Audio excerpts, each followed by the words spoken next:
Job update में आप सभी लोगों का स्वागत है। वीर भोग्य Vasundhara, service is our creed, service before self, ये सब डायलॉग मारने का चांस आपको भी दिया जा रहा है क्योंकि इंडियन आर्मी लेके आई है आपके लिए रिक्रूटमेंट। अगर आप इंजीनियरिंग बैकग्राउंड से हो और आप किसी भी ब्रांच में, किसी भी डिसिप्लिन में आपने इंजीनियरिंग किया हुआ है तो आप इस पोस्ट के लिए एलिजिबल हैं, एक्सेप्ट देन कि आपने कोई ऐसी इंजीनियरिंग ब्रांच खुद से ना बना के खुद ही उसमें इंजीनियरिंग कर लिया हो। जो लोग फाइनल ईयर में हैं वो लोग भी इस पोस्ट के लिए एलिजिबल हैं। एक और कंडीशन है कि आप शादीशुदा नहीं होना चाहिए। लोग सिंगल को रूम नहीं देते हैं, पर इंडियन आर्मी केवल आपके इंतजार में बैठी है, तो फिर देर किस बात की, अप्लाई जरूर करिएगा। नेशनलिटी को पूछा गया है, कोई बात नहीं, आपके पास नेशनलिटी है, हम सभी को पता है। एसएससी टेक 59 मतलब 59th रिक्रूटमेंट है ये एसएससी मेन की, उसकी बात किया गया है। शॉर्ट सर्विस कमीशन है, यहाँ पे आपसे 10 साल की सर्विस लिया जाएगा। इसके बाद अगर आपकी सर्विस सेटिस्फैक्ट्री रहती है, आप मेडिकली फिट रहते हो और आपको खुद को इच्छा है कि हम आगे सर्व करना चाहते हैं, तो आपकी सर्विस 4 ईयर के लिए और बढ़ाई जा सकती है। क्योंकि शॉर्ट सर्विस है इसीलिए इसको कहा जाता है short service commission. Education qualification के बारे में मेंशन किया गया है। सारी ब्रांचेज एलिजिबल हैं, आगे मैं ब्रांचेज भी दिखा दूंगा। ऑटोमोबाइल भी एलिजिबल है, मुझे पता है कमेंट बॉक्स में आने वाला है। बाकी जो लोग फाइनल ईयर में हैं तो अक्टूबर 1 2022 तक आपको फाइनल सर्टिफिकेट देना पड़ेगा। अगर आप फाइनल ईयर से अप्लाई कर रहे हो तो तब तक तो आ ही जाएगा ना यार। मतलब अब अप्रैल चल रहा है, फिर आपका मई जून में एग्जाम हो जाएगा, फिर जुलाई अगस्त में आपका रिजल्ट भी आ जाता है। कोई प्रॉब्लम वाली बात नहीं है, अप्लाई कर दो, मजे करो, ठीक है। वही सारी बातें यहाँ पे डिटेल में लिखा गया है, एक बार आप रीड कर लेना जब आप इसको फिलअप करने जाओ तो। यहाँ पे एसएससी ओमन नॉन टेक्निकल, यहाँ पे जो SSCW लिखा हुआ है इसका मतलब शॉर्ट सर्विस कमीशन फॉर ओमन। ओमन के लिए यहाँ पे स्पेशल रिक्रूटमेंट किया गया है, मेल के लिए स्पेशल रिक्रूटमेंट किया गया है। तो ओमन्स में नॉन टेक्निकल की भी वैकेंसी है और टेक्निकल की भी वैकेंसी है। नॉन टेक्निकल में कोई ग्रेजुएट चलेगा, टेक्निकल में केवल आपके पास BE और BTech ही चलेगा, ठीक है। तो ये दोनों वैकेंसी है फॉर ओमन। मेन के लिए केवल और केवल टेक्निकल वैकेंसी है, नॉन टेक्निकल वाले अप्लाई नहीं कर सकते हैं। अगेन वही सारी चीजें मेंशन किया गया है कि जिस ब्रांच को नीचे यहाँ पे मेंशन किया गया है केवल वही ब्रांच एलिजिबल है, उसके अलावा दूसरी ब्रांच को कंसीडर नहीं किया जाएगा। कुछ भी हो वो नहीं मानते हैं। वैसे मैक्सिमम ब्रांचेज मेंशन है यहाँ पे। सिविल इंजीनियरिंग में देखो सब ब्रांचेज इतनी सारी मेंशन है, नंबर ऑफ वैकेंसी भी मेंशन है, कितना है 40, सबसे ज्यादा। आर्किटेक्ट में 2 वैकेंसी है, मैकेनिकल में भी ठीक ठाक कंसिडरेबल वैकेंसी है 21, इलेक्ट्रिकल में 14 और कंप्यूटर में भी काफ़ी वैकेंसी है क्योंकि आजकल आप देख ही रहे हो वॉरफेयर कैसे चल रहा है, साइबर वॉरफेयर का दुनिया है, तो फिर कंप्यूटर की वैकेंसी यहाँ पे बढ़ी। पहले ये रिक्रूट ही नहीं करते थे। इंफॉर्मेशन टेक्नोलॉजी की बात करें तो यहाँ पे इलेक्ट्रॉनिक्स, टेलीकम्युनिकेशन, सैटेलाइट, तो ये सारी ब्रांचेज हैं। यहाँ पे आप देख पाओगे नीचे प्रोडक्शन और ऑटोमोबाइल को मैंने हाईलाइट कर दिया है, वो इसलिए क्योंकि आप लोग पूछते हो ऑटोमोबाइल एलिजिबल नहीं है क्या। 3 पोस्ट हैं, ठीक है, बट पोस्ट तो हैं आपके लिए, एग्जाम तो देना बनता है आपका। और यहाँ पे एग्जाम भी नहीं है, डायरेक्टली आपको फॉर्म फिलअप करना है। आपके परसेंटेज के बेसिस पे आपको शॉर्टलिस्ट किया जाएगा। टोटल नंबर ऑफ वैकेंसी कितना है 175। अब यहाँ पे हम बात करते हैं SSC ओमन स्पेशल रिक्रूटमेंट के लिए। अगेन वही सारी चीजें हैं, नंबर वैकेंसी यहाँ पे चेंज हो गई है। मैकेनिकल के लिए, मैकेनिकल गर्ल्स के लिए 2 वैकेंसी है, ठीक है। बाकी सारी ब्रांचेज भी यहाँ पे मेंशन किया गया है, अपनी अपनी आप यहाँ पे देख पाओगे कितनी सीटों के लिए आप एलिजिबल हो स्पेसिफिक ब्रांच से, ठीक है। यहाँ पे ऑटोमोबाइल की सीट नहीं है अगर वुमन की बात करें स्पेशली तो। अब यहाँ पे एक बात और आपको ध्यान रखना है कि आप केवल एक ही एंट्री में अप्लाई कर सकते हैं, एक से ज़्यादा एंट्री में आप एलिजिबल नहीं माने जाएंगे अगर अप्लाई करते हैं तो। बाकी सारे डॉक्यूमेंट्स की बात किया गया है, ये एज सच इंपॉर्टेंट नहीं है अभी के लिए। टाइप ऑफ कमीशन की बात किया गया है तो जैसे मैंने आपको कहा कि ये शॉर्ट सर्विस कमीशन है और जब आप रिक्रूट किए जाओगे तो आप आर्मी में इंडक्ट किए जाओगे लेफ्टिनेंट के पोस्ट पे, ठीक है। आगे यहाँ पे बेसिकली मैं क्या दिखाऊंगा, इन्होंने खुद ही दिखाया हुआ है कि सैलरी क्या है, कैसे आपका प्रमोशन होगा, क्या क्या पोस्ट मिल सकती है, और मैं ये बता दूंगा कि आप कहाँ तक प्रमोट हो सकते हो, ठीक है। यहाँ पे ड्यूरेशन दिया गया है ट्रेनिंग का 49 वीक। ट्रेनिंग में जो भी चीज़ें रहेंगी सारे गवर्नमेंट वियर करेगी और यहाँ पे आपको कुछ 56,000 के आसपास फिक्स सैलरी मिलेगी। उसके बाद सैलरी आपकी 1 लाख से ज़्यादा होगी।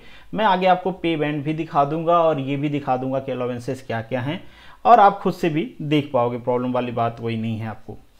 और एक चीज़ और कहा गया है कि भैया अगर मान लीजिए इन बिटवीन अगर आप मैरिज कर लेते हो, आपकी एसएसबी चल रही है, ज्वाइनिंग नहीं हुई है, एसएसबी खत्म हो गई, उसके बीच में आप शादी कर लेते हो, तो भी आपका क्या होगा, सिलेक्शन टर्मिनेट कर दिया जाएगा। तो शादी के ये सख्त खिलाफ हैं, ये चाहते हैं कि आपका दिमाग प्यार मोहब्बत में ना पड़ के देश सेवा में लगा रहे ना। तो पहला प्यार देश, दूसरा प्यार बीबी, बाद में बच्चे वच्चे चलो कर लेना कोई बात नहीं, बट पहला वहीं पे सीखना है। एक और पॉइंट यहाँ पे मेंशन किया गया कि भाई पूरी दुनिया में आपको कहीं भी सर्विस दी जा सकती है, आप ना नहीं करोगे। तो अब ऐसा नहीं कि पूरी दुनिया में पोस्टिंग होती है, बट आर्मी का आप जानते हो ट्रेनिंग एक्सरसाइज चलता रहता है, तो ऐसा आप कल को ना कहना कि भैया नहीं है उस देश में तो मैं एक्सरसाइज करने नहीं जाऊँगा, तो वो सब चीज़ें नहीं चलेंगी। टेन्योर ऑफ एंगेजमेंट लिखा गया है, जो कि मैंने आपको पहले ही बताया है, 10 ईयर का रहेगा, 4 ईयर का एक्सटेंड हो सकता है। कॉस्ट ऑफ ट्रेनिंग कौन पे, मतलब बीयर कौन करेगा, वो सब बेसिकली इंडियन आर्मी करेगी या फिर सेंट्रल गवर्नमेंट, जैसा भी आप इसको समझ लो। लेफ्टिनेंट की पोस्ट मिलेगी आपको, जब आप कमीशन किए जाओगे उस टाइम पे लेफ्टिनेंट की पोस्ट मिलेगी। 2 साल बाद आप कैप्टन बन जाओगे। तो कैप्टन तो सारे बनेंगे, क्यों भाई 10 साल की सर्विस है तो 2 साल तो आएगा ही बीच में। मेजर बन जाओगे आप 6 ईयर की सर्विस पे, तो मेजर बनना भी आपका तय है। अगर एक प्रमोशन मतलब एक सर्विस आपकी एक्सटेंड हो जाती है तो आप लेफ्टिनेंट कर्नल बन जाओगे, मतलब कर्नल तक पहुंचने के चांस हैं आपके पूरा शॉर्ट सर्विस कमीशन से भी।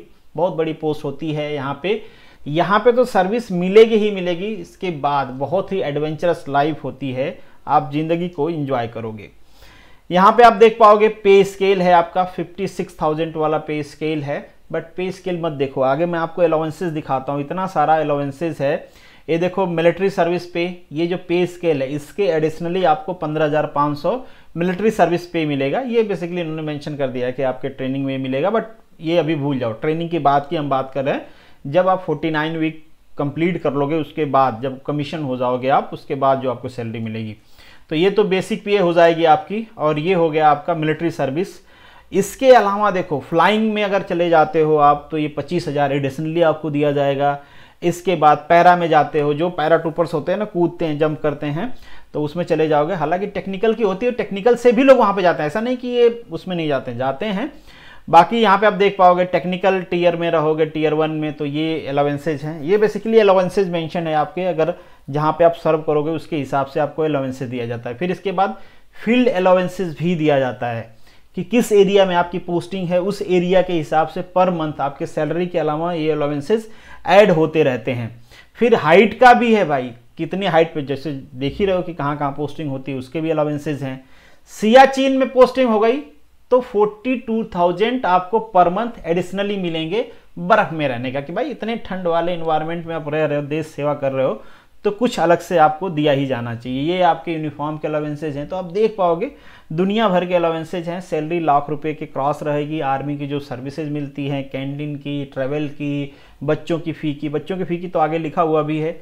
ये सारी सर्विसेज आपको मिलेंगी। तो मतलब खूब सेवा करती है आर्मी, क्योंकि आप देश सेवा करते हो। अगर सिलेक्शन होता है तो आर्मी ग्रुप इंश्योरेंस भी मिलता है आपको 1 करोड़ का। तो ये सारी चीज़ें हैं ही हैं। अब अप्लाई कैसे करना है वो मैं आपको दिखा देता हूँ। जैसे यहाँ पे मेंशन किया गया है Indian army, join Indian army आपको सिंपली लिखना है। तो गूगल में जाइए, लिखिए ज्वाइन इंडियन आर्मी। तो जैसे ही आप लिखोगे ज्वाइन इंडियन आर्मी, इसके बाद इंडियन आर्मी का ऑफिशियल पेज ओपन हो जाएगा। इस पर आप क्लिक करोगे, यहाँ पे बेसिकली ये दे रहे हैं, तो इसको आप इंटर कर लेना। ये बेसिकली देखते हैं कि कोई रोबोट तो काम नहीं कर रहा है, नहीं इंसान ही है, तो आप बता देना कि हाँ भैया हमने कैप्चर भर दिया है। इसके बाद आपको यहाँ पे जाना है ऑफिसर्स सिलेक्शन में। यहाँ पे एंट्री स्कीम मेन लिखा हुआ है, ओमेन है तो ओमेन में जाना है, जहाँ पे भी आप जाना चाहती हो। फिर यहाँ पे आपको रजिस्टर करना है। रजिस्टर करने के लिए आपको ये सारे इंस्ट्रक्शंस दिए गए हैं, इसको पढ़ लेना है। इसके बाद यहाँ पे क्लिक करके बाकी डिटेल्स हैं इसको फिलअप कर देना है। इसके बाद आगे के प्रोसेस आपको ओपन हो जाएंगे। मतलब एक बार रजिस्ट्रेशन हो गया फिर आपको लॉगिन आईडी मिल जाएगी, आपको लॉगिन कर लेना है। उस लॉगिन के बाद आगे आपको फॉर्म फिलअप कर देना है। तो ये बेसिकली प्रोसेस है। कोई प्रॉब्लम होता है तो हम तो हैं ही ग्रुप में डिस्कस करने के लिए, पर्सनल मैसेज भी आप कर सकते हो, वो सारी चीज़ें तो हैं। हाँ, जब आप जाओगे ना एसएसबी के लिए, जब आपको बुलाया जाएगा, आप देखिए यहाँ पे जो सिलेक्शन होगा वो आपके परसेंटेज के बेसिस पे शॉर्टलिस्ट किया जाएगा लोगों को। और आर्मी ने कह दिया कि हम अपने मर्जी से डिसाइड करेंगे कि मिनिमम परसेंटेज क्या रखना है, किसके ऊपर बनाना है। तो डेफिनेटली एक मेरिट होगी। तो जब आपको बुलाया जाएगा ना, जब आपको एसएसबी में बुलाया जाएगा, उस एसएसबी में आपको डॉक्यूमेंट्स लेके जाने हैं सारे, ठीक है। और जब आपको मेल आएगा कि आप एसएसबी के लिए शॉर्टलिस्ट हुए हो, तो आपको कहा जाएगा कि आप लॉगिन करके एक डेट सेलेक्ट कर दीजिए, डेट का स्लॉट सेलेक्ट कर लीजिए और वहाँ पे एसएसबी सेंटर्स होंगे, वो आपको मिल जाएगा उसके हिसाब से, अवेलेबिलिटी के हिसाब से वो बेसिकली मिलता है, ऐसा फिक्स नहीं है, आप जो सेलेक्ट करोगे वही मिलेगा। बट इलाहाबाद मिलेगा तो थोड़ा रूट है, मतलब थोड़ा रूट टाइप के वहाँ पे एसएसबी सेंटर हैं। बट भोपाल में बहुत मस्त फैसिलिटी होती है, मैं भी गया हुआ हूँ, मतलब वहाँ पे नीचे लड़कों के दिया गया है, जब हम लोग के टाइम पे था पता नहीं, ऊपर लड़कियाँ रहती थी, रात में लड़के लड़कियाँ खेलते भी थे, क्योंकि जो कैंपस था वो एक ही था। तो मज़ा आएगा वहाँ पे आपको एसएसबी में, बहुत मज़ा आएगा। इलाहाबाद का थोड़ा सा अलग रहता है सिस्टम, जैसे कि वो यूपी में है तो थोड़ा सा वो यूपी वाला यूपीनेस आ जाता है वहाँ पे पीट भी देते हैं, इलाहाबाद में दौड़ा के पीट भी देते हैं सब, बट वो सारी चीज़ें बाकी जगह आपको थोड़ा कम देखने को मिलेगी। इंटाइटलमेंट ऑफ ट्रेवलिंग अलाउंसेज, आप पहली बार एसएसबी में जा रहे हो तो आपको क्लास 3 एसी क्लास 3 का टिकट भी मिल जाएगा, मतलब टिकट का रिफंड भी मिल जाएगा। वो टिकट नहीं भेजते हैं, आपको लेके जाना होता है, वहाँ पे काउंटर पे जमा करना होता है, वो आपको दे देंगे, जिसका ई टिकट होगा, मतलब वो सारा चीज़ है, कोई प्रॉब्लम वाली बात नहीं है। मेरिट लिस्ट का जैसे मैंने आपको कहा कि टोटली बेस्ड होगा आपके एसएसबी के ऊपर। पहली जो स्क्रीनिंग होगी वो आपके परसेंटेज के ऊपर होगी, इसके बाद एसएसबी में आपके कितने मार्क्स आए, इंटरव्यू में कितने मार्क्स आए हैं, उसके बेसिस पे आपको फाइनलाइज किया जाएगा। मेडिकल होगा, फिर आपको इंडक्ट या फिर कमीशनड कर दिया जाएगा। मतलब स्पेसिफिक वर्ड यूज होता है कि आपको आर्मी में कब कमीशन किया गया था, मतलब क्या फीलिंग आती है। नहीं, खैर लास्ट डेट की बात कर लेते हैं, सबसे लास्ट में है, लास्ट डेट है 6 अप्रैल। तो वेट मत करें, 6 अप्रैल का एप्लीकेशन स्टार्ट हो गया है तो फिलअप कर दें, जितना जल्दी फिलअप करेंगे उतनी अच्छी बात है। नहीं बाद में कहते हो कि ये हो गया वो हो गया, वेबसाइट नहीं चल रही तो फलान नहीं चल रहा, वैसे होता नहीं है यहाँ पे, बट ठीक है, आप जब मर्जी करें कर लेना। तो this is the end of this video, hope so you love it. तो अप्लाई कर लीजिए, मिलेंगे नेक्स्ट वीडियो में, तब तक के लिए all the best, good luck.